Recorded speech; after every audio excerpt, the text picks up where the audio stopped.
Well, I've just released a new album there on the 25th of May, so I've been touring for the last few weeks now with that, which is great, and we're playing Westport Festival this Sunday. And so I've been very busy with that, very busy, but it's great, I love it. And then I've also been working here in Belfast, shooting a new adaptation of Nicholas Nickleby for BBC. So a new film of that, so it's been great. So I'm playing the mother in that. Yeah, it's great. Great, and tell us a wee bit about the album. Like, what kind of direction are you heading in at the minute?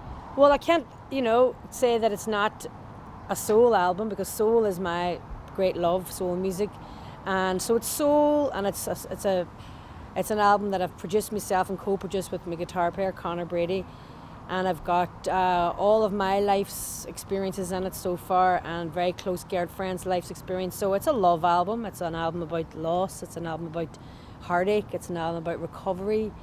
It's an album about redemption, forgiveness, positivity. It's an album about longing and about being away on crazy trips that I've gone on and being stuck up a mountain in Los Angeles and couldn't get down. And so what's it called, actually? It's called Bronagh Gallagher, because there was no way I could get one name to cover that whole map of what I've been through. So yeah, it's turned out really well, and we've had great response, great reviews, and very positive, and great support from the media and that. So yeah, I'm very content with that now. I'm very happy with its birth. Look, I've enjoyed mostly, every job I've done. I mean, a theatre is a great love of mine, and a lot of the theatre work, maybe people wouldn't know so much in Northern Ireland. But when I was, I live in London most of the time, and I worked with a theatre group there called Theatre de Complicity. And the main backbone of the company is work about truth and work about injustice. And we've studied a lot of work on the Second World War. And recently they've done a new play, The Master and Margarita, which is set in Russia. I wasn't involved in it, but I went to see it. And again, the message is that war is not the answer, and that love is Lord of all, and love is the only way.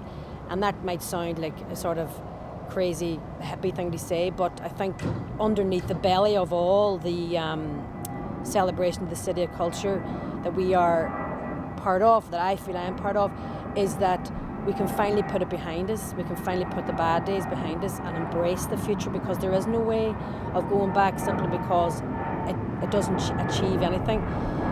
So that work means the most to me, and obviously I've done movies that have had a very high profile and stuff like that, but for some reason that's my backbone, that's my core, that's who I am as a woman, and that's the work that I know as I travelled around the world working on these productions, that we would meet survivors of the Holocaust, we would meet survivors of different genocides, and I met a lot of survivors here as well.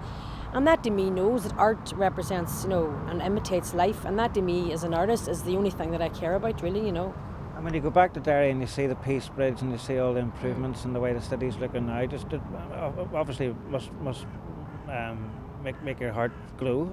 It does. And many times it brings me to tears, and even this morning I was finishing off, a small speech that I have to make later on, and I was thinking about, that moment when the City of Culture bid was announced, what I actually thought about it, what it actually meant to me, and why I got so emotional on the day. I was at my friend's house in London. She was making dinner in the kitchen. I was in the living room watching the One show to see what was going to happen.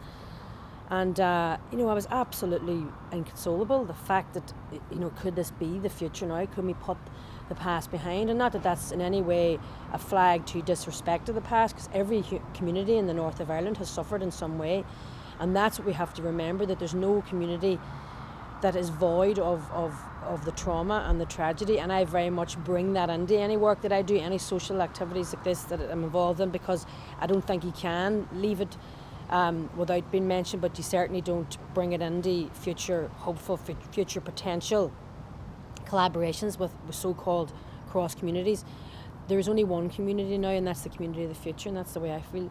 And that's why, the water, the cleansing power of the water that runs through our city anyway, that this the Clipper Day is so symbolic of that.